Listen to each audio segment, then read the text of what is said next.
We shall move to questions without notice. Are there any questions? I give the call to the honourable member for Herbert. My question is to the Deputy Prime Minister, Minister for Defence. Dan Kieran, who was awarded the Victoria Cross for his heroic actions in Afghanistan, has been forced to sell his medals due to the cost of living pressures. He said, quote, "The reason for getting rid of the medal is to look after my own family. It would afford the opportunity for schooling. Times are tough. Things are hard, especially for a family of 5. Will the Deputy Prime Minister apologise to Dan for Albanese Labor government's policies which have led to his heartache and for so much heartache for all other Australians?" Order. Give the call to the Acting Prime Minister. Well, look, I thank the member for his question. I actually wasn't aware of that fact in relation to Dan Kieran, and that is a very sad set of affairs.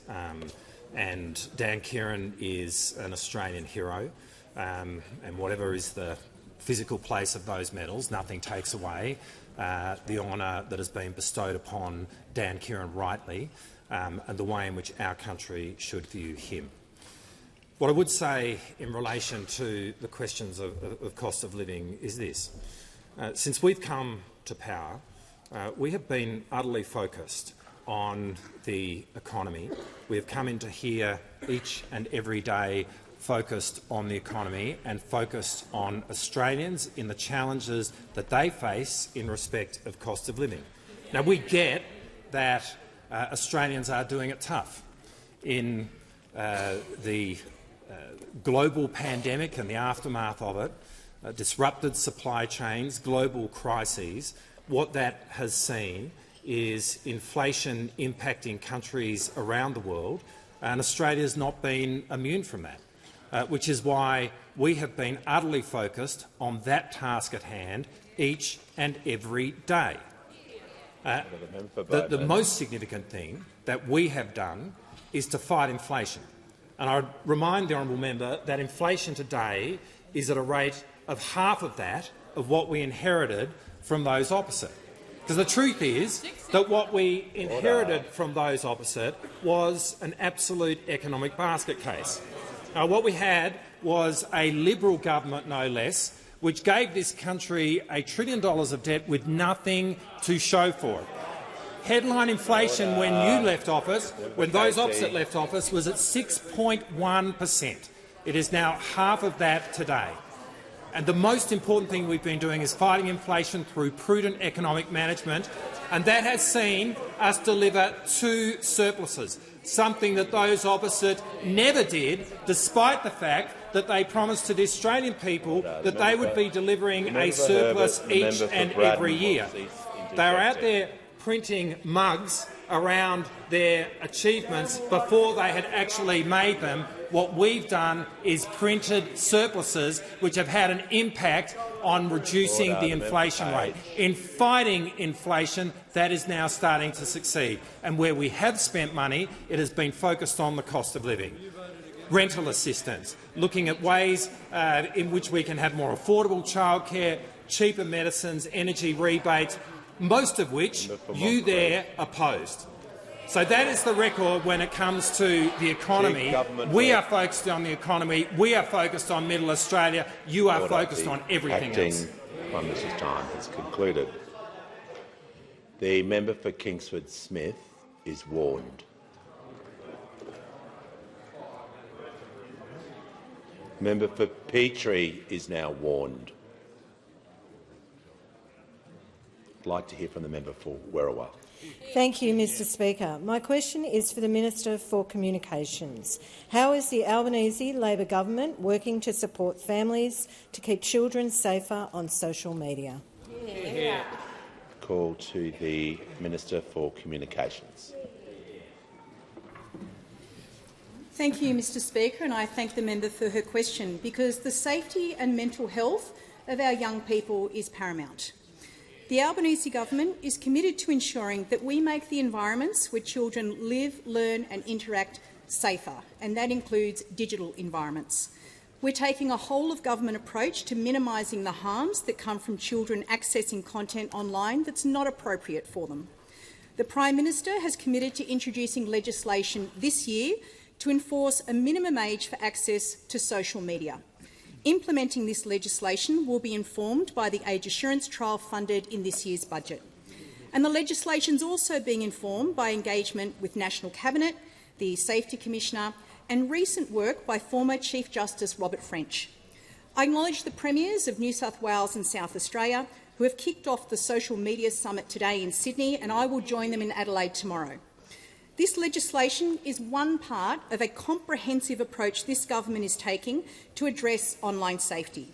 The Attorney-General delivered legislation making it a criminal offence to share non-consensual, deepfake, sexually explicit material, and he is progressing important work to strengthen online privacy for children. The Social Services Minister and I have delivered an Australia-first dating app industry code to ensure the industry improves the safety of Australians using dating apps, especially women. And with the support of the Treasurer and the Finance Minister, the Albanese government quadrupled ongoing base funding for e-safety to ensure that they are equipped to respond to online harms. As Minister, Mr Speaker, I have amended the basic online safety expectations so that platforms must place the best interests of the child at the centre of their products and services. And I've also brought forward by a year the independent review of the Online Safety Act to ensure it's fit for purpose, and I expect to receive that report in coming weeks. Mr Speaker, collaboration and cooperation within and across governments is the best approach to making digital environments safer. As we navigate solutions for parents, we're applying these principles to our social media age limits legislation. And we're also engaging with experts and advocates around the unintended consequences that young people may experience through this reform. Let me reassure the House, our approach is not about punishing young people or letting big tech off the hook. We all have a role to play. Social media services must act to address the impacts of their content on their platforms and how they affect young people. Platforms have shown they're capable of doing more, and we welcome their efforts to make services safer. But the Albanese government is determined to do our share to make digital environments safer for all Australians. Give a call to the Honourable the Deputy Leader of the Opposition. My question is to the Deputy Prime Minister, and I refer to the allegations that were made today by the Chief of Staff to the Deputy Prime Minister. Under the Ministerial Code of Conduct, ministers have an obligation to, quote, demonstrate and uphold the highest workplace standards, including maintaining a safe and respectful workplace for their staff. Is the Deputy Prime Minister satisfied that he has complied with his obligations under the Code? Give a call to the Acting Prime Minister. Well, I thank the member for her question. And given what's happened, it's an important question to be asked. The short answer to the question is I am satisfied, but I would like to say this. Joe Ternowski first started working with me as my Chief of Staff when I was the Parliamentary Secretary for Foreign Affairs back in 2012. Joe is a person that I've known, therefore, for a long time. And she is a wonderful person.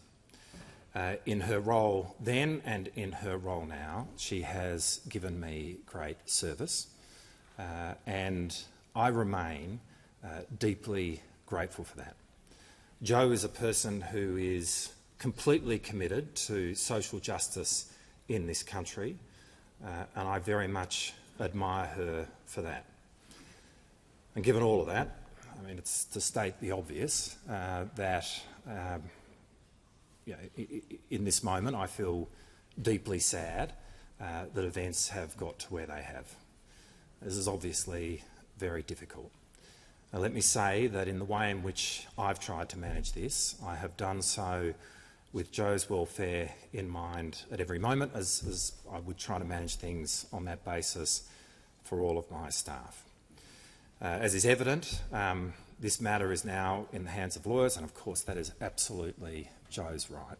But it does mean that it is very difficult for me to say anything more on this issue. Call to the honourable member for Gilmore.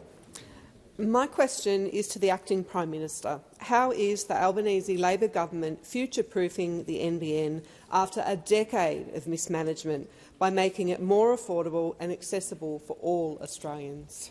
Good call to the Acting Prime Minister. Well, I thank the member for her question. In April of 2009, more than 15 years ago, the Rudd Labor government established the National Broadband Network, and we understood back then that fast, reliable, universal broadband would go a long way to defining Australia's economic potential. The ability to transfer large amounts of data, detailed architectural drawing, medical imaging, complex computer modelling in real time was the future. And while we did not imagine the advent of artificial intelligence, we did understand back then that there would be future technologies which would require increased data, and that this form of connection would be at the centre of the way of life in the 21st century. And there was something deeply democratic about the National Broadband Network, particularly for a country which has most of its population in large cities, because for the first time it was now possible to do businesses in places like Toowoomba or Orange or Geelong, which had previously only been able to be undertaken in places like Brisbane and Sydney and Melbourne. Now, at the heart of this was fibre optic cable, and when those opposite came to power, they swept that aside and they doubled down on copper, and in the process they doubled down on the past. To be clear, the ability to transfer data by copper was first patented by Alexander Graham Bell in 1881. And the limitations of their imagination when it came to the National Broadband Network was completely encapsulated by Tony Abbott when he said, and I quote, "Do we really want to invest $50 billion of hard-earned taxpayers' money in what is essentially a video entertainment system?" This blinkered, this dogged commitment to the past remains writ large on the faces of all of those opposite. And just like with Telstra, we know that those opposite want to privatise the NBN. Well, as a result of the legislation that was put into this parliament this week, this side of the House has guaranteed that there will be universal access for all Australians to the NBN forever. So while those opposite have their gaze fixed on the 19th century, the Albanese government is committed to walking Australia confidently into the future with a modern, with a reliable, with a first-rate, publicly owned NBN. Before I call the honourable member for Wentworth, I'm pleased to advise the House that joining us today is His Excellency Mr Gabriel Vicenten, the Ambassador of the European Union to Australia. We have students from Bright, Wandalingong and Harriet Bell from the electorate of Indi joining us today. Hope I got that right, member for Indi. And also Mr Mark Robertson, the retiring member for Oodgerry from the Queensland State Parliament. But I am also pleased to inform members that present in the gallery today is a delegation from the Republic of Fiji, led by the Deputy Prime Minister, the Honourable Manoa Kamete Kameta.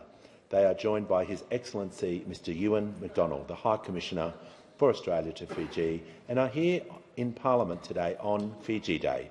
We are privileged to share this day together in Australia as Vuvale, which means family, reinforcing the deep respect of our relationship. Welcome to you all. And on indulgence, I call the Acting Prime Minister. Thank you, Mr Speaker, and can I join you in welcoming the Honourable Manoa Kameta, the Deputy Prime Minister of Fiji, and his delegation.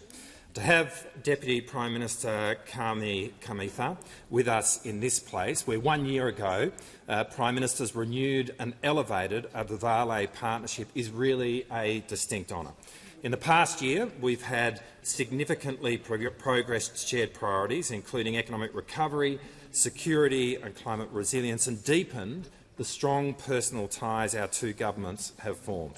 I'd also like to recognise the exemplary role that Fiji plays in our Pacific region. We are deeply grateful for that. Australia and Fiji share an interest in strong regional architecture and a desire to work through the Pacific Islands Forum in the Pacific way on our shared challenges. And on indulgence, the Leader of the Opposition. Well, thank you very much, Mr Speaker. I join in support of the Deputy Prime Minister's kind words to our most honoured guest. I also welcome His Excellency Ewan McDonald, the High Commissioner for Australia to Fiji and Special Envoy for the Pacific and Regional Affairs. He does a fantastic job in our country's name. Deputy Prime Minister, as you know, this is a long and abiding relationship, and we're very grateful for your presence here today. More than ever, the relationship is important, and the government and the opposition stand as one in our support of the bilateral relationship and ways in which we can work with you in the PIF and in other bilateral ways. The only exception to that, I suppose, is rugby, where you give us a touch-up now and again. But quite apart from that, there is no tension within the relationship whatsoever, and we hope that you enjoy a most fruitful stay here in Australia, and we thank you so much for making the effort to be here. I'll give a call to the honourable member for Wentworth. My question is for the Treasurer. E61 research has shown that young, innovative firms drive productivity, yet Australia's early-stage investment per capita is roughly a third of the US and a bit over half the UK's. And I'm concerned we aren't going to close this gap. We know that large super funds have actually halved their allocation to venture capital over the last 10 years, and the taxation of unrealised gains is going to make it harder for those investments from super. So how will the government drive private capital towards the most innovative businesses that can drive Australia's next productivity boom? Call to the Treasurer. Thanks very much, Mr Speaker, and thanks to the member for Wentworth for her question and for her interest, and also for the earlier opportunities to talk about some of these really important issues. I'll go to the specific first and then the general. When it comes to the superannuation changes before the Parliament, before the Senate, these are all about making sure that there are still generous tax concessions for people in the superannuation system, but slightly less generous for people with the biggest balances. The honourable member knows that, and we've discussed it at length in this Parliament as well. As part of a lot of consultation that we've done over quite a long period now when it comes to the superannuation tax concessions, and I salute the Assistant Treasurer for his work on this as well. One of the things that we have discovered and one of the things that we understand is that the categories that measure venture capital in superannuation, there is only a very, very small sliver of venture capital in self-managed super funds. For example, if you think about the most recent comparison, a couple of years old now, listed assets are about 30%, but the sorts of categories that VC gets captured in is about 3%. And so a tiny sliver. And I think, in fairness to the honourable member, she also acknowledged in her question that the challenge of VC funding and capital flows when it comes to VC, and the Industry Minister has raised this in different ways in our forums as well, that's been a longer-term challenge and a longer-term trend which is completely unrelated to the changes that we are proposing to super. But it is a challenge. It is a challenge. And I acknowledge the concerns that the member raises and that others have raised about VC. One of the reasons why, when we first came to office, amongst all of the opportunities you have to put together different groups to help advise us externally on government policy, one of the most important things we did is we put together the Treasurer's Investor Roundtable. And that is all about trying to grapple with some of these challenges we have with capital flows in our economy. You know, our Future Made in Australia agenda, our agenda around superannuation, what we're trying to do in housing and the clean energy transformation and some of the other big beneficial shifts in our economy. A lot of what we're trying to do is about trying to get those capital flows right. But for some of these especially difficult challenges, the Investor Roundtable, which brings together trillions of dollars of capital around a table to advise us on how we nut out and grapple with and solve some of these issues, that's been a really important forum. Not because we have fixed every issue that the honourable member rightly raises, but because we know that we give ourselves a much better chance of addressing those issues if we work together with people inside and outside the Parliament. And in that regard, I welcome and encourage the great work of E61. We call to the member for Lingiari. Thank you, Speaker. My question is to the Minister for Communications. Minister, what has been the community's response to the government's commitment to keep the national broadband network in public ownership? And why is the government committed to providing affordable, accessible, high-speed broadband for Australians? And what are the alternative positions that have been proposed? We call to the Minister for Communications. Thank you, Mr Speaker, and I thank the member for her question. I know she is pleased that more than 10,000 homes and businesses in Alice Springs can now order a full fibre upgrade on the NBN thanks to strong investment under the Albanese government.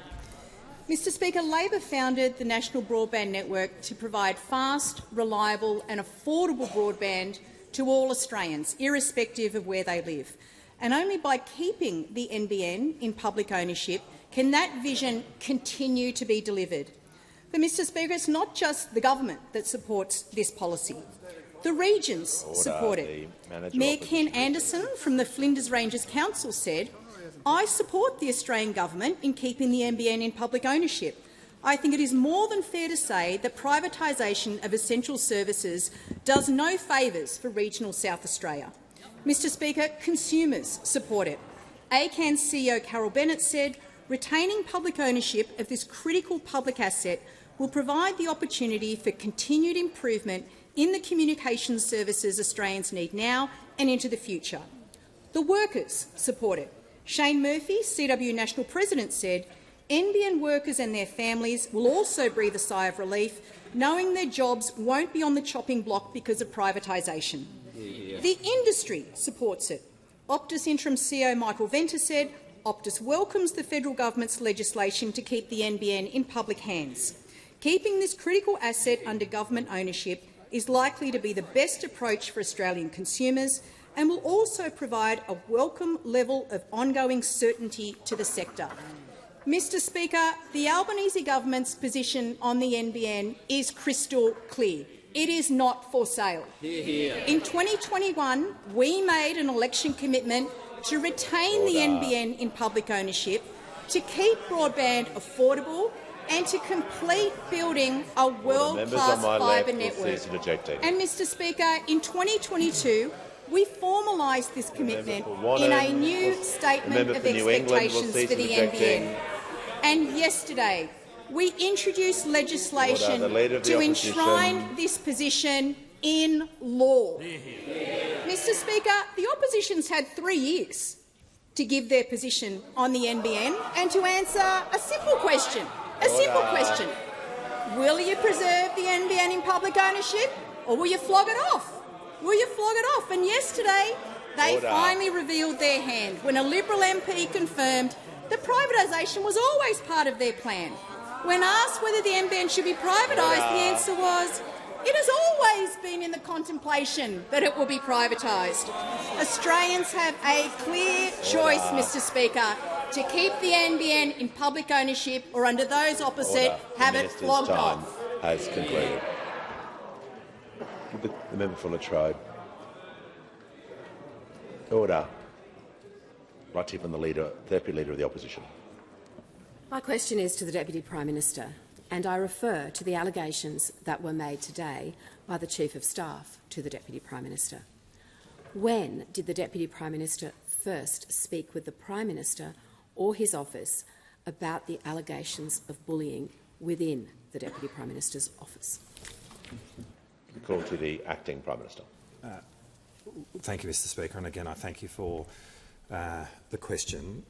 As I referred to in my previous answer, I'm limited in how much we can now talk about this, given that this is in the hands of lawyers. But in answer to your question specifically, what I can say is that it is evident now on the record that I've been working with the Prime Minister's office for months in respect of this matter, and the Prime Minister has been made aware of this. We call to the member for Holt. Thank you, Mr Speaker. My question is to the Treasurer. What is the Albanese Labor government doing to ensure more competitive, dynamic economy and get fairer prices for Australians? How does this compare to alternative policies? Call to the Treasurer.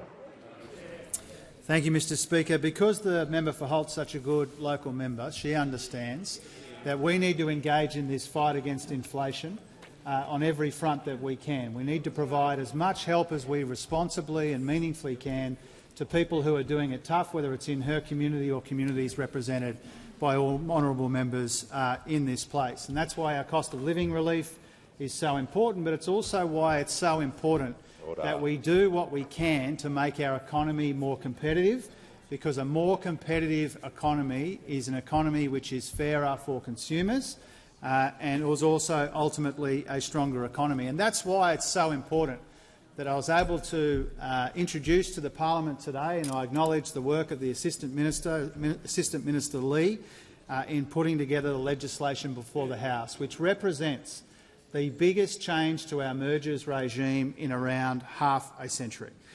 It is a really important economic reform. It is a total overhaul of our mergers regime, and it will help make our economy more competitive, more dynamic and more productive as a consequence. The current system of merger approvals is too slow and too many mergers slip through the cracks, and these reforms will make the system stronger, faster, simpler, more targeted and more transparent. It's all about approving the good mergers faster, recognising that many are good, but also catching the damaging ones where we can. And this means more competition for consumers and more certainty and more clarity for business at the same time. I want to acknowledge here the really quite outstanding work of the ACCC Chair, Gina Cass-Gottlieb, who was at the press conference this morning reminding people that these were the sorts of changes that the ACCC itself has sought so that they can do their really important work when it comes to merger approvals. Now, in addition to the monetary thresholds that we also announced today, they're set by regulation, but we announced them today, we also made it really clear that there are some sectors of our economy which warrant particular attention, and one of those, obviously, is supermarkets. We know, and the honourable member knows, that a lot of the cost of living pressures that people feel, they feel at the checkout. And so we want to make sure that the supermarket sector is as competitive as it can be, and that means that I have determined that every supermarket merger will be screened under these new arrangements. Not just the ones caught automatically by the monetary thresholds, but all of the supermarket mergers that are proposed will be screened. And that's because we do understand that in order to make our economy more competitive, there are some sectors which are more sensitive than others. Supermarkets are an obvious candidate. Not the only thing we're doing when it comes to competition policy, but a really important part of it. Has concluded. The call to the member for Hughes. Speaker, my question is to the Minister for Communications. Minister, I refer to the June 2023 report prepared by the late Peter Murphy, a report I signed concerning online gambling restrictions. In December 2023, the minister said she would ensure a policy would be resolved, quote, expeditiously and would be announced, quote, without delay. It is now October 2024 and the government still has not arrived at a policy. With which elements of the Murphy report does the minister disagree? Call to the Minister for Communications. Well, I thank the member for her question. I acknowledge her interest in this matter, as I'm sure all members of this place are concerned about the harms that occur when it comes to wagering in certain contexts. Of course, we understand, given the high level of community concern here and the fact that Australians lose some $25 billion every year in response to gambling, that this is an area in which improvements need to be made. So I commend the member for her work on that committee and all members of this place who worked on that committee report. There are three things I'll say to the member. The first is that this is a report that set out some 30 recommendations, many of which go to the interaction between Commonwealth and state governments and their regulatory arrangements. So we're working carefully through those with the states, and I'm doing that in conjunction with a number of other ministers, including the Minister for Social Services. It is a complex area in that respect. It's complex because there are certain regulatory arrangements that the states obviously have a keen interest in, but it's one where, of course, the Commonwealth wants to ensure that we have the most robust response when it comes to dealing with wagering harms.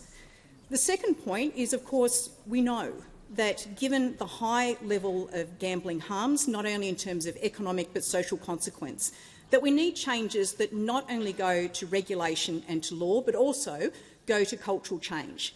And the way in which we are seeking to achieve that is threefold. The first is breaking the nexus between sport and wagering. Second, it's concentrating on the exposure of children to gambling harms. But thirdly, it's also addressing the saturation of ads, particularly as they are targeted towards young men aged around 18 to 35. The Minister will pause, and I'll hear from the member for Hughes. Thank you, Speaker. I take a point of order on relevance. This was a question particularly directed at the Murphy report, and I'd say that the Minister is not being directly relevant to what she disagrees with within that report. The member for Hughes is entitled to raise a point of order. She's done so. I'll hear from the Leader of the House. Just to the point of order, Mr. Speaker. The question it was quite a long question, and obviously the Murphy report involves a large assessment of a whole lot of issues on this topic area. And so, by virtue of what was just raised, with it being with respect to the Murphy report, that is in fact why the topic area is so wide. I'll just make sure that the Minister in her answer is referring to either the recommendations or the topic of the report. I don't know what is every recommendation, I'll be honest with everyone, but I need to make sure that she's within the standing orders. She just can't talk about the broad topic. She was asked a specific question by the member for Hughes about the recommendations, and I'll just make sure that she's being directly relevant and that her answer continues in that way. Thank you, Mr. Speaker. The recommendations go to two areas. The first is in terms of reductions in gambling harms, and secondly, the way in which they can actually be implemented. The point that I'm making to the honourable member, and I know that she asked this question from a good place, is that we need to understand, but we also need to ensure that the impacts in responding to this report actually achieve their desired outcomes. And to give some example of that, the need to be forward-looking and comprehensive in this response necessitates a response that is really not only whole of government but is whole of nation as well. We're doing this through looking at areas where exposure might not be prevalent yet but could be in future, and we're also looking at areas in which we need to ensure that there is strong legislative response from the outset. So these are complex areas. We're determined to make a difference, and the status quo, particularly in relation to advertising, is unacceptable. Give the call to the honourable member for Corangamite. Thank you, Mr. Speaker. My question is to the Minister representing the Minister for Employment and Workplace Relations. How is the Albanese Labor government's paid family and domestic violence leave making a difference to Australians? Give the call to the Minister representing the Minister for Employment and the Minister for Workplace Relations. Thanks very much, Mr. Speaker. I thank the member for Corangamite. We often refer to individual members for their commitment or association with an issue. The member for Corangamite is able to, with respect to paid family and domestic violence leave, have the status of having been the first employer in the world when she was Mayor of South Coast to have established this as a workplace right. 2 years ago, this parliament as a whole did a really good thing. It was world-leading legislation that we voted on. There'd been arguments about how soon we could get there. There were arguments about amendments, but ultimately when we got to the final question as to whether we should take this step, the parliament voted together in this place and in the other place. And effectively what we decided was a very simple principle, that nobody should have to choose between safety and pay. That's the principle of family and domestic violence leave. As part of the legislation we put through, there was a requirement that there would be a formal review. That review, 2 years later, has been conducted and is in. The program itself has been so far extraordinarily successful. Fears that some had that it may actually be, there might be abuse of it, that it wasn't being used properly, have not been well founded. But where it has been used, it has been life-changing. Now, one of the decisions that we took was unusual for a leave decision. Normally, paid leave is something that only applies to somebody who is in permanent employment, be they a full-time or a part-time employee. But, of course, there are a number of characteristics for people who experience family and domestic violence. They are more likely to be women, and women experiencing family and domestic violence are more likely to be casuals. So we took the unusual step to have this as a leave entitlement that would apply to casuals. I just want to give one very simple case study that's appeared in the review that has been brought down as a result of the legislation that we passed. A casual at a discount department store accessed family and domestic violence leave to leave a relationship, and she accessed it again at a point where her former partner tried to re-enter her life. As a result of having the leave available, she was able to organise temporary accommodation. She was able to spend time finding care for her children, and at no point did she have to compromise her capacity to pay her bills. That is exactly the scenario that we wanted. This is a leave entitlement that in an ideal world would never be required. But in the world in which we live, where we know that this will be the experience of far too many Australians, and in particular far too many women, if we as a parliament can do as we have done and make sure that those who experience this don't have to choose between safety and pay, then we've truly done a good thing. With the call to the honourable member for Menzies. Thank you, Speaker. My question is to the Minister for Communications. Minister, it has been 470 days since the late Peter Murphy's report was tabled concerning online restrictions for gambling. Along with the member for Hughes, Cowper and many others of this place, I too signed that report. Australian parents are expecting the government to deliver on its promise of reform. Will the government make a decision this month?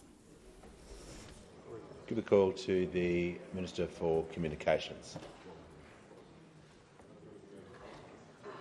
I thank the member for his question and again acknowledge his work and the fact that this is obviously an issue which impacts many people in all of our communities.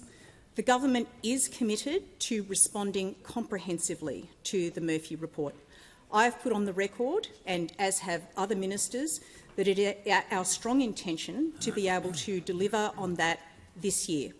We are working towards that. As I said, it is a complex area. I would point out, for the member's benefit, that under the previous government, of which he was not a member, he may not be aware that there was tinkering with the rules around advertising of broadcast of wagering, and it actually resulted, under the former government, in an increase in advertising, an increase, especially on regional TV. There was no comprehensive response that was provided. So we are very determined, Mr Speaker, to ensure that the response that we have covers whole of government, goes to all of the recommendations in the Murphy report, and actually delivers not only legislative and regulatory but cultural change. We are committed to achieving this, and I'm sure all like-minded members of this House are committed in achieving this. And I look forward to working with the honourable member to ensure that this comes to fruition. Give the call to the honourable member for Macon. Thank you, Mr Speaker. My question is to the Minister for Health. After a decade of cuts and neglect, how are Medicare urgent care clinics making it easier for Australians to see a doctor and taking pressure off hospital emergency departments? Call to the honourable member to the Minister for Health and Aged Care.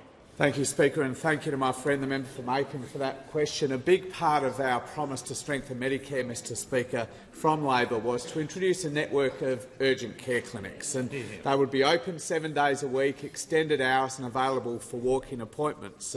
We promised to open 50 last year, Mr Speaker, and we opened 58. We'll open another 29 this year as a result of the strengthening Medicare agreement the Prime Minister struck with premiers last December. And this week, Mr Speaker, we will pass 800,000 patients being seen since the clinic started to open last June. A third of them kids under 15, a third of patients seen on the weekend, and every single patient, Mr Speaker, importantly for Labor, every single one fully bulk billed. Now, last week I was delighted to join the member for Macon to open clinic number 76, the Para Hills Medicare Urgent Care Clinic.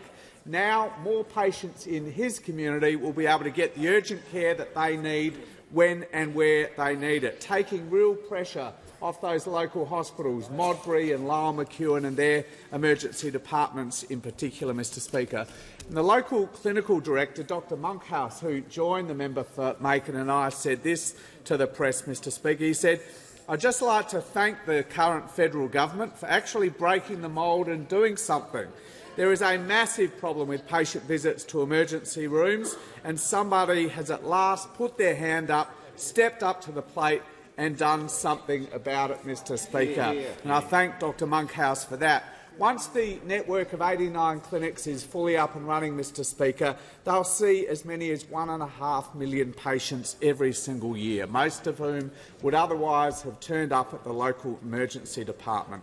And already, with only some of those clinics open, we know that presentations for non-urgent conditions at the emergency departments of the 3 big states on the eastern coast are either flat or are actually trending down, confirming that these clinics aren't just good for patients and parents, they're also good for our hospitals, Mr Speaker. Along with rising rates of bulk billing and cheaper medicines, these clinics are making a real difference to millions of Australians, Mr Speaker, but we know it's still tough and we know we have to do more. But we also know that all of this progress, Mr Speaker, is under threat from those opposite. The Shadow Treasurer, in particular, could not have been clearer that Labor's investment to strengthen Medicare are all on the chopping block under a Dutton government. We know this. He could not have said it more clearly. The funding will be cut. The clinics will close, the patients will be forced back into the emergency department, and if you think it can't be true, Mr Speaker, just look at what the Leader of the Opposition did last time he got his hands on Medicare. Order. Give the call to the honourable member for Indi. Thank you, Speaker. My question is to the Minister for Aged Care. The government's aged care reforms include changes to home care support, but people in rural areas of my electorate of Indi are concerned their packages will continue to be chewed up by provider travel costs, reducing the services they actually receive. How will you ensure regional and rural Australians won't be disadvantaged by the travel costs of delivering support at home? Call to the Minister for Aged Care and Sport. I thank the member for Indi for her question and for her ongoing dedication to making sure that we do improve aged care, particularly in the regions, but for everybody, lifting the standard across the country. We are acutely aware of the challenges facing providing quality care and better care to people in the regions, and that's why, like you talk about, the new Support at Home program that is due to come in 1 July next year represents $4.3 billion worth of investment in new money for the sector to make sure that we can deliver better and higher quality services. One of the features of Support at Home is that pricing and what pricing looks like for everybody, no matter where they live, will be determined by IHACPA, which is the Independent Health and Aged Care Pricing Authority. So that should give both providers and people needing care in your area some reassurance that there is an independent eye looking at this and advising the government on what those prices should be. So we will be looking at that advice. We are required to table it in the parliament. It's very transparent, so you will be able to see it too, and that will dictate what we offer by way of services and how much those services need to cost. I'd add, by way of additional relevant information, that we provided, I think it's more than $600 million worth of services for providers in thin markets, which most frequently affect people in rural, regional and remote areas. That's $600 worth of measures, specifically acknowledging the fact that, like you say, people in the regions have particular challenges that we need to address as a federal government when giving them aged care. Support at Home more generally will assist more than 300,000 participants in the next 10 years. It's the most transformational reform that this sector has seen and will see in 30 years. It will help with shorter wait times for people who are waiting for these services. We know that we need to get those wait times down. It will give more tailored support, so people that you're talking about at the moment who are on home care packages, who use things like transport services, they'll move to 8 different permanent levels, which will better acknowledge the challenges that people face and the services that they need to receive as they stay at home for longer. There'll be support for home modifications, so up to $15,000 for people in homes in your electorate to put ramps in, to modify their bathrooms so that they can actually stay at home rather than needing to go into residential aged care. There's also better transit arrangements, so if you have a fall, we're going to uplift the allied health supports that you can receive both before going into hospital or coming out of hospital, so that you and your family aren't positioned in hospital having to make a decision about going into residential aged care purely because there's nothing to help you in the 3 to 6 weeks you need, where you need that extra support before you can go back to kind of normal living at home. So all in all, I'm on the case, and IHACPA will help regulate that pricing, particularly with respect to transport services. The call to the member for Cunningham. Speaker, my question is to the Minister for Early Childhood Education. How is the Albanese Labor government helping to ease cost of living pressures for early childhood education and care workers? Call to the Minister for Early Childhood Education and the Minister for Youth.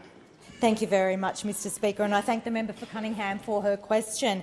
And it wasn't that long ago that I was in Cunningham with the member, where we visited Kids Uni at the University of Wollongong. And what a great opportunity it is whenever we visit early childhood education centres, whether it's in Swan or Reed or Bendigo or Robertson or Boothby, to have that opportunity to interact with early childhood education workers and with the children, and to see firsthand the vital job that early childhood educators do in supporting and educating our children's early learning and development in those very first 5 years of a child's life, where 95% of their brain development is occurring.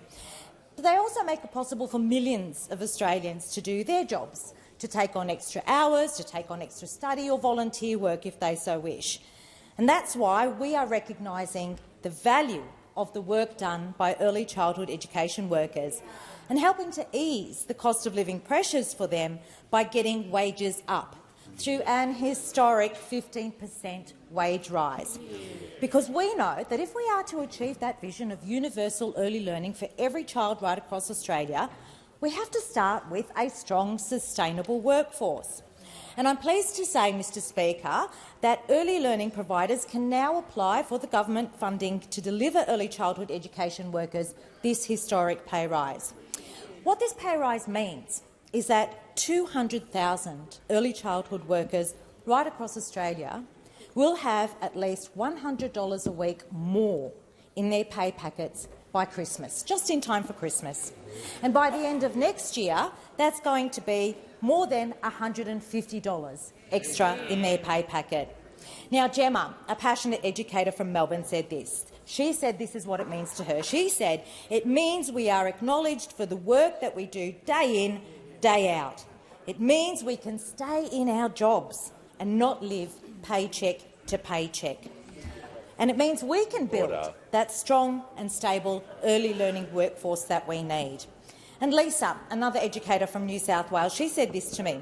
She used these words. She said, "This is monumental, a history-making moment. It means I can stay in the job I love. I know it's going to change a lot of lives and not just my own." Now, along with our government's tax cuts, early learning workers will now be able to earn more and to keep more of what they earn. Mr Speaker, the Albanese Labor government is delivering real cost of living relief for Australian workers and for their household budgets. The call to the member for Gippsland.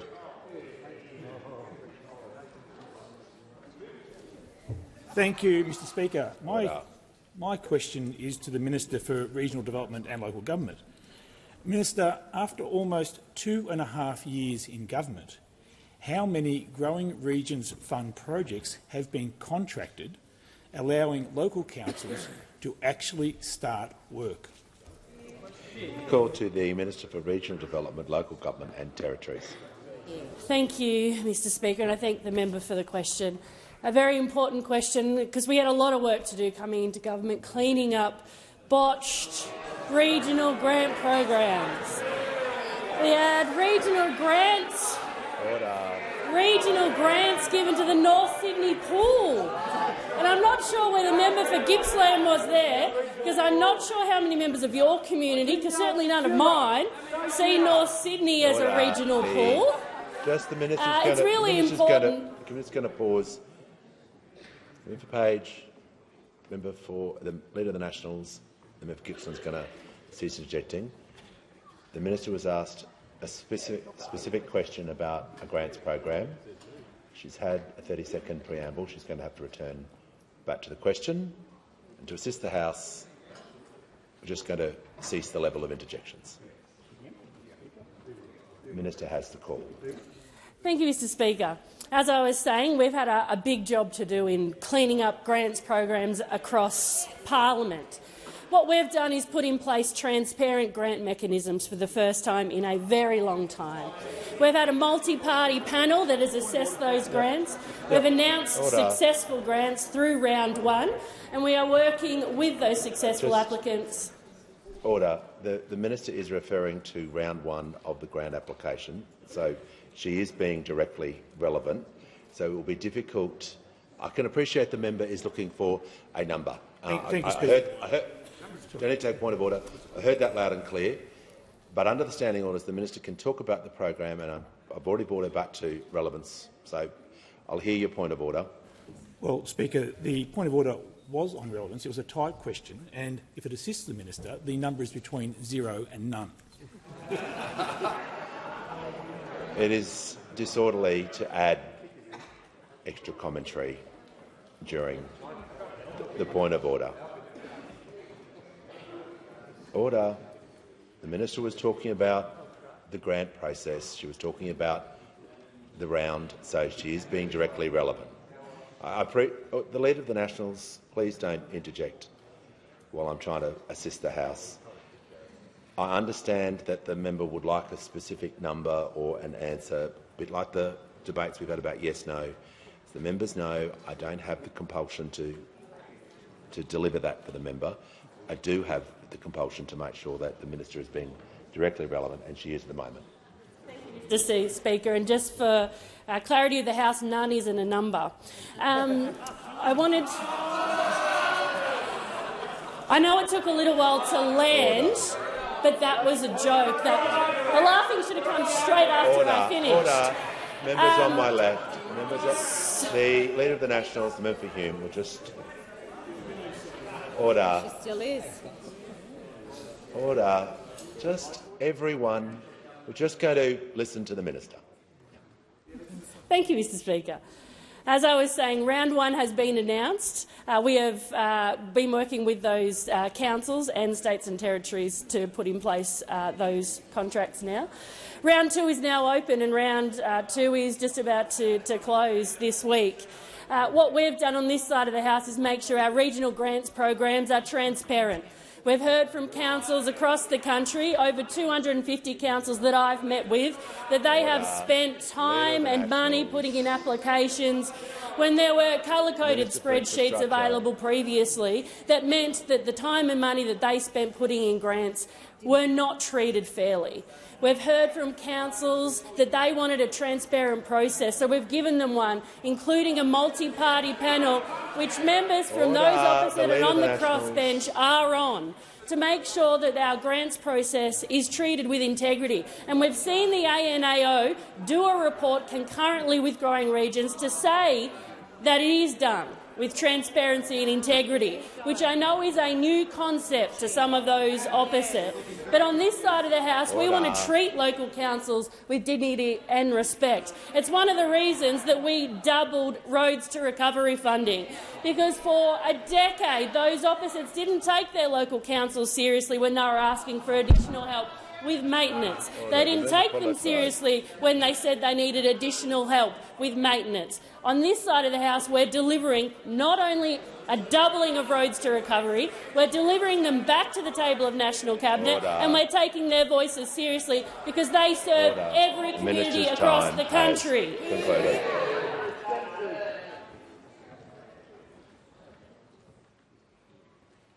hear from the member for Dunkley. My question is to the Treasurer. How is the Albanese Labor government's responsible economic management helping to shield the Australian economy from global uncertainty? How is this approach different from others? Call to the Treasurer. Thank you, Mr Speaker, and thank you to the member for Dunkley for her characteristically thoughtful question. Mr Speaker, we are gravely concerned about the escalation of the conflict in the Middle East, and we're primarily concerned about the human costs and consequences of that horrible conflict on the other side of the world. But there are also economic consequences. And we're seeing that, I think, most noticeably when it comes to the price of oil on global markets. If you think about the last year or so, Mr Speaker, the global oil price has come down about 11% over the course of the last 12 months, but in the last 10 days it's gone back up 7%. And that gives honourable members a sense of the extreme volatility in that market, which reflects the global uncertainty and volatility more broadly in the global economy. And so if you think about the consequences for us, we have been making really good progress in the fight against inflation. We expect that progress to continue. But it is also the case that some of these global events are putting pressure on prices when Australians are already doing it quite tough. Mr Speaker, this is an important part of the global economic uncertainty, but not the only part. We're also seeing weakness in the Chinese economy. It's one of the reasons why we welcome so enthusiastically the steps that the authorities have announced to support growth and support activity in the Chinese economy. Our forecast for China over the next 3 years, if they happen, will be the slowest 3 years of economic growth in China since it opened up around 40 years ago. And that's why it's so important that the Prime Minister has just wrapped up his meeting with Premier Li of China, because we believe that in that economic relationship, which is full of complexity and full of opportunity, we best represent the workers and businesses and investors of this country when we engage, as the Prime Minister has been doing along with a number of colleagues, with our Chinese counterparts, including myself, a couple of weeks ago. Mr Speaker, in the US, we're seeing data from the US which is causing wild fluctuations in share markets in the US and around the world as well. So there is always a premium on responsible economic management, but especially when the global conditions are as uncertain and as volatile as they are right now. And our responsible economic management has meant that we have halved inflation. We've got real wages growing again. We've got a tax cut for every taxpayer. We've created 1 million jobs in an otherwise soft economy. We've turned 2 big Liberal deficits into 2 big Labor surpluses, and we've avoided $150 billion of Labor debt, of Liberal debt. And that has meant that we can buffer ourselves against global economic uncertainty. We are confident that we can navigate this global uncertainty together, but we are not complacent, because we know that the world is an uncertain place in security terms and economic terms, and that's why responsible economic management is a defining feature of our government. The call to the member for Calare. To the Health Minister. Across the Central West, doctors are leaving the bush. From smaller towns like Canowindra, Kandos and Gulgong to larger ones like Wellington and Mudgee, our communities are being left without doctors, and those that remain can't cope. South Mudgee Surgery and now Mudgee Medical Centre have closed their books to new patients. This crisis is a disgrace that will cost lives. When will your government take real and effective action to immediately fix this outrageous crisis and deliver more doctors to Central Western New South Wales and country Australia? Call to the Minister for Health and Aged Care. Well, thank you to the member for that question. I'd be very happy to sit down with him and talk about some of the details of the clinics that he talked about. But if I can say some more general things about the challenge of accessing a GP, particularly in rural and regional Australia, but increasingly in parts of urban Australia as well. As the member knows, there is not the ability to click fingers and suddenly create a whole bunch of new GPs. GPs take a long time to train, and we are steadily working on a plan which is already seeing a greater number of junior doctors take up general practice as their career. The number of junior doctors taking up general practice as their career to train as a specialist GP this year is almost 20% higher than it was last year. We're also bringing in more overseas trained doctors than was the case before COVID. Obviously, COVID was a particular experience. The number of overseas trained doctors and nurses we've brought into the country is about 60% higher than it was in the full year before COVID. We've also put in place a range of incentives that seek to move doctors out of the cities into rural communities. The incentives they are paid are higher than they were before we came to government. A range of other incentives, for example, the Education Minister has put in place help debt or university debt relief for doctors and nurse practitioners who graduate from university and choose a career in rural communities. But I'm not going to pretend to the member or to anyone else in this parliament or across the community that this is going to be fixed overnight. There was a decade of neglect to Medicare and a running down of general practice that had a really serious impact on the culture of general practice. Time and time again, we heard junior doctors saying that they simply didn't feel that general practice was a career that would suit their life, in spite of the fact that there are all sorts of attractions to that specialty compared to the more procedural specialties. We're working with state governments very hard to fix this. When we came to government, there was one pilot, a small pilot in a part of New South Wales, again to try and deal with some of the industrial disincentives to take up general practice as a career. We now have 9 pilots, single-employer model pilots, that ensure that GP registrars, as they're doing their several years of training, have a single employer and get all of the industrial benefits, including access to paid parental leave and all the rest that go along with that. We've got a terrific trial that covers the whole of non-urban Tasmania. We have trials rolling out in states on the mainland, including in New South Wales, that slowly but steadily will start to increase the number of GPs coming through the pipeline. This is a really serious challenge. I've tried to be as honest and clear about for my time as Health Minister. I'd be happy to talk to the member about it in more detail. With the call to the Chief Government Whip. Thank you, Speaker. My question is to the Attorney-General. Why is it important that the Albanese Labor government acts to ensure schemes like Robodebt never happen again? Call to the Attorney-General. Thank you very much, Mr Speaker, and I thank the member for Lawler for her question. The Robodebt Royal Commission concluded that the former Liberal government's Robodebt scheme was a crude and cruel mechanism, neither fair nor legal. This illegal scheme resulted in hundreds of thousands of Australians being served with wrongful debt notices. The Royal Commissioner, Catherine Holmes, ACSC, stated that Robodebt made many people feel like criminals.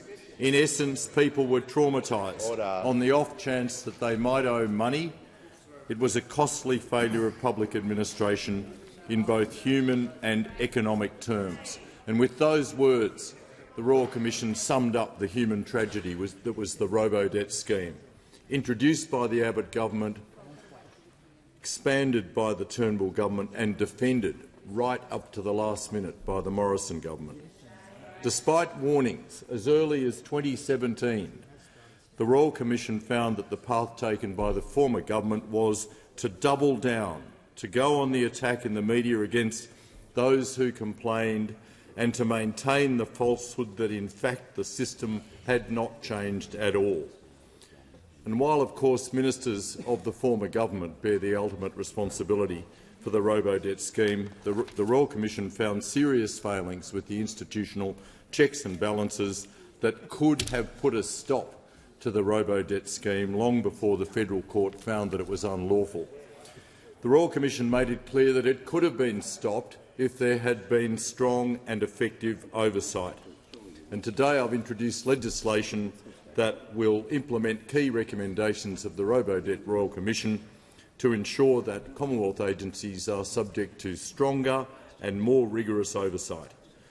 The legislation recognises the importance of ensuring the Ombudsman has the necessary legislative powers to undertake full, independent and transparent investigations. The public has to be confident that government agencies are acting with integrity and accountability. This legislation boosts the powers and capability of oversight bodies to ensure that government bodies are accountable. But I have to say, Mr Speaker, while this is vital and useful legislation that I have introduced today, the best way to ensure that an illegal scheme like the robo-debt scheme never happens again is never to elect a Liberal government. Give the call to the member for Durack. Thank you, Mr Speaker. My question is to the Deputy Prime Minister. Is it appropriate during a cost of living crisis, when Australian families cannot afford to pay their power and grocery bills, that the Australian Ambassador to the United States, Mr Kevin Rudd, has spent $90,000 on an alcohol-fuelled celebration of drag queen DJ Kitty Glitter? Give the call to the Acting Prime Minister. Order.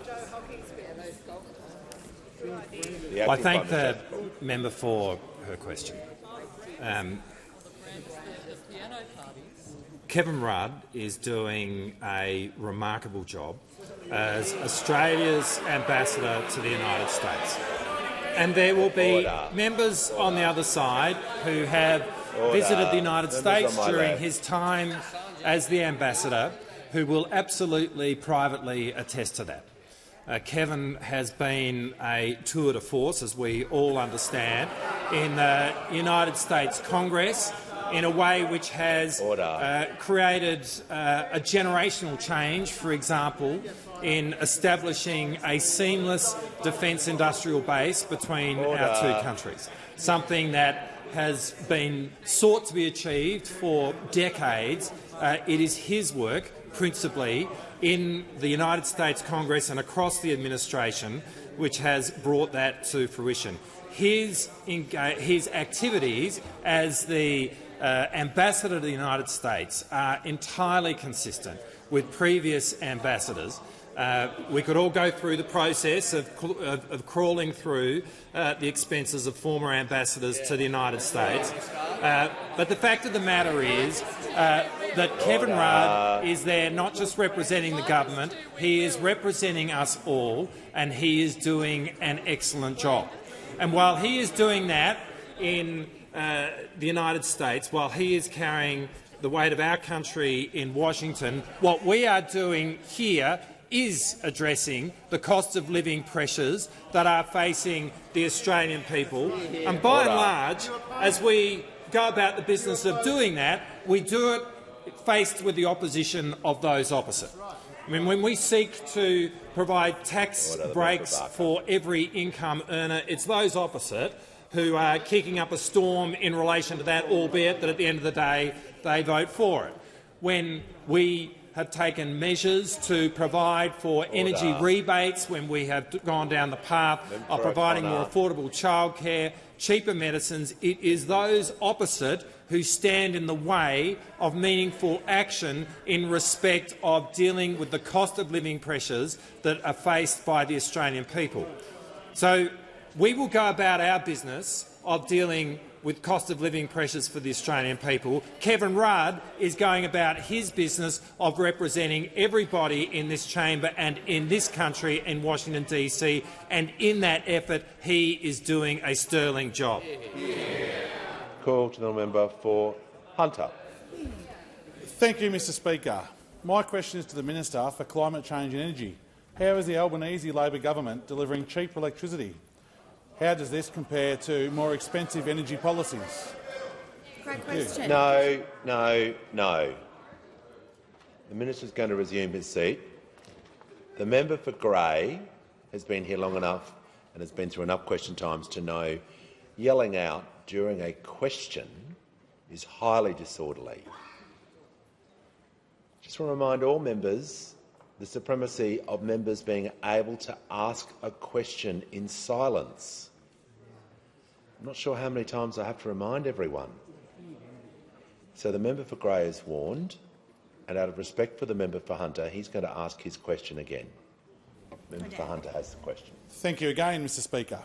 My question is to the Minister for Climate Change and Energy. How is the Albanese Labor government delivering cheaper electricity? How does this compare to more expensive energy policies? Call to the Minister for Climate Change and Energy.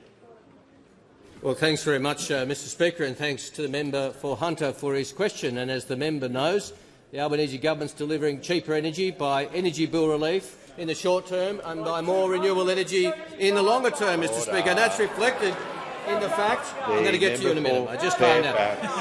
That's reflected in the fact that the last inflation figures showed energy prices falling by 17.9% in a year, which followed a 5.1% fall and was described as the largest annual fall for electricity on record, Mr. Speaker.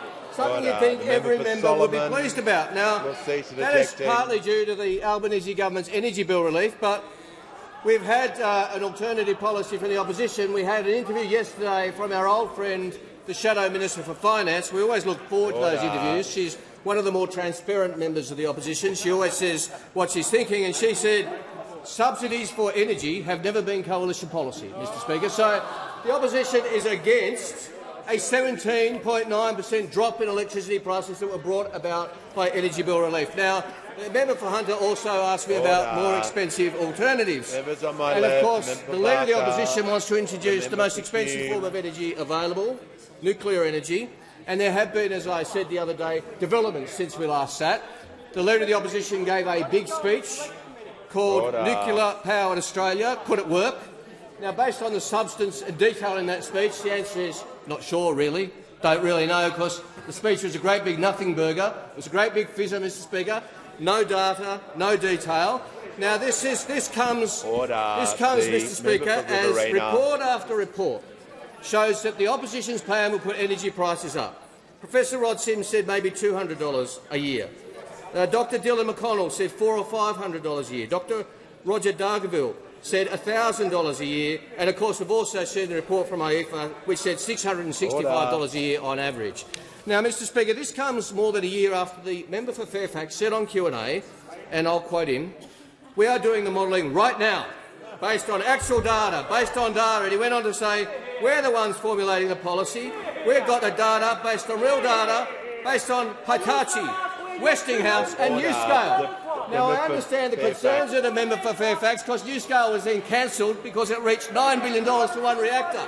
Now, do you notice that the opposition doesn't really like talking about their own policies? Q&A invited him and I on for a debate. I said yes. He said no, Mr. Speaker. He said no. But they're going to get a chance. The Parliament has resolved a parliamentary inquiry into nuclear energy, chaired by our friend the member for Hunter, is going to do an excellent job getting these issues on the table in regions and communities right around Australia, and we can't wait for that detail to come out, Mr. Speaker. Call to the honourable member for Sturt. Thank you, Mr. Speaker. My question is to the Minister for Education. Is it appropriate during a cost-of-living crisis, when Australian families cannot afford to pay their power and grocery bills, that the Australian Research Council has approved research grants for projects including challenging the protectionist myth that Australia is an island girt by sea, investigating whether the English translation of Greek tragedies have any gender bias, and exploring musical approaches to advancing multi-species justice?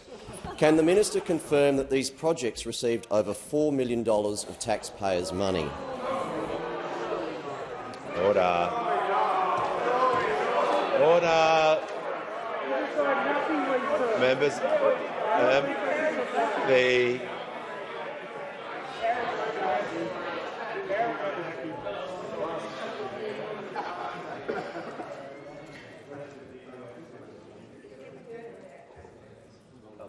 When the House comes to order, we'll hear from the Minister for Education. Thanks very much, Mr. Speaker. Over the last 10 years, the ARC has been bedevilled by political interference, and I have ended that. By getting politicians out of the decision-making process. Order. You shouldn't ask questions you don't know the answer to, Pete. Order. Because it just happened to be the former head of the Prime Minister's department under you. Oh, he's a joke, is he? He's a joke now, is he? Right. Peter Shergold is a joke. Is that right? Is that right? You want to apologise to him at the dispatch box now? Order. I'll give the call to the Leader of the Opposition. The Minister needs to direct his comments through the chair. This is not a back and forth across the chamber. You are answering a question. Order. The Minister for Social Services is warned. The Leader of the Opposition on a point of order. Thank you very much, Mr Speaker. If leave's been granted, I'm very happy to add to this question. And the point that I would make, Mr Speaker, the point that I'd make is that this is outrageous spending. Resume your seat. No. Order.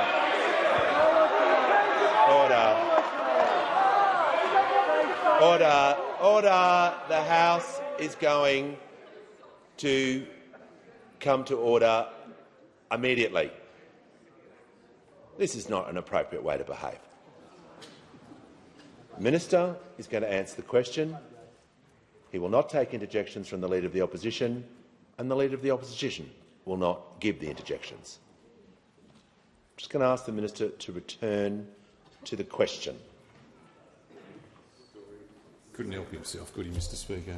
More aggro than Cartoon Connection. More aggro than Cartoon Connection. Order. The Minister. Mr Speaker, all ARC project. The Minister will pause. I've already cautioned the Minister.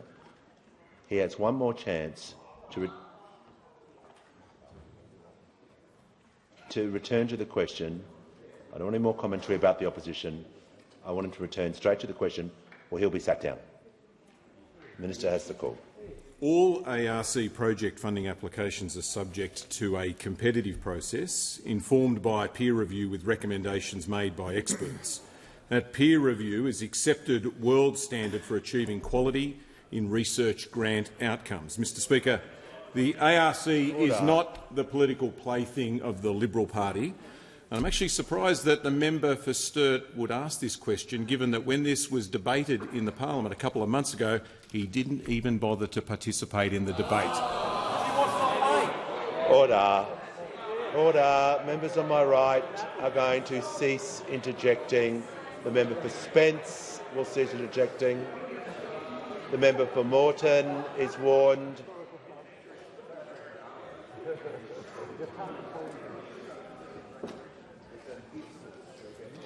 I'd like to hear from the member for Tangney. Thank you, Speaker. My question is to the Acting Prime Minister. How are the Albanese Labor government's cost of living measure strengthening the Australian economy, and what is standing in the way? The call to the Acting Prime Minister. Well, thank you, Mr Speaker, and I thank the member for his question. The simple fact is that when this government came to office, we inherited from those opposite an economic shambles. A Liberal government, no less, had delivered $1 trillion of debt with nothing to show for it. Headline inflation was at 6.1%. Interest rates were starting to rise. The budget was in a complete mess. In areas such as defence and in infrastructure, we saw billions of dollars of commitments without a dollar behind them. Now, through the leadership of the Treasurer and the Finance Minister, over the last 2.5 years, we have methodically worked to put the budget back into order. And since we were last here in September, the government has officially booked its second surplus. A Labor government in power for 2 years, 2 surpluses, something those opposite never did, despite promising that they would do it each and every year. And since we were last here, we have learnt that inflation now is at 2.7%. Less than half of what we inherited from those opposite. Now, we understand that Australians are doing it tough. As I said earlier, there is inflation impacting countries around the world. We're not immune from that. And the best thing we can do is to wage a war on inflation, which is what we're doing, and we are now succeeding on that. And where we are spending money, we are focused on the cost of living, tax cuts for every income earner. Energy rebates. We have seen more affordable childcare, cheaper medicines, and all the while we've actually seen record investments in defence. This government is utterly focused on the basics of prudent economic management and sensible national security on Middle Australia. But, Mr Speaker, those opposite are not so much interested in Middle Australia as they are in the Middle East. We've seen during the course of this week, really over the course of the last few months, questions that have been asked on visas, questions which have sought to undermine the confidence of our national security agencies, questions which are about trying to create a faux divide on foreign policy which simply does not exist. And they are doing all of this so that they do not have to speak about the economy, because this bunch of Liberals have foregone any claim to credible economic management, to sensible national security policy. They could not be further from their historic mission. Well, as we leave here today, you can count on the fact that the Liberals will continue to be the party of division, of distraction, of rank politics. But on this side of the House, there is a government which is committed to focusing on Australians, on their personal budgets, on their households, on their lives. And with that, Mr Speaker, I ask a further question. Order. Pursuant to Section 65 of the Parliamentary Service Act 1999, I present the annual report of the Department of House of Representatives for 2023 to 2024. And I call the Leader of the House with papers. Thanks, Speaker. These documents are tabled in accordance with the list circulated to the honourable members earlier today. Full details of the documents will be recorded in the votes and proceedings. I have received a letter from the Honourable the member for Herbert. Thank you, Speaker. I seek leave to table the article Victoria Cross recipient to sell medals to help the Minister for Defence get across his brief. Order. The member for Solomon. The member is seeking leave to table a document. Speaker, the Leader of the House. Leave's not granted for documents that are already in the public realm, which that clearly is. Order. The member for Solomon will cease and the member for Herbert will resume his seat.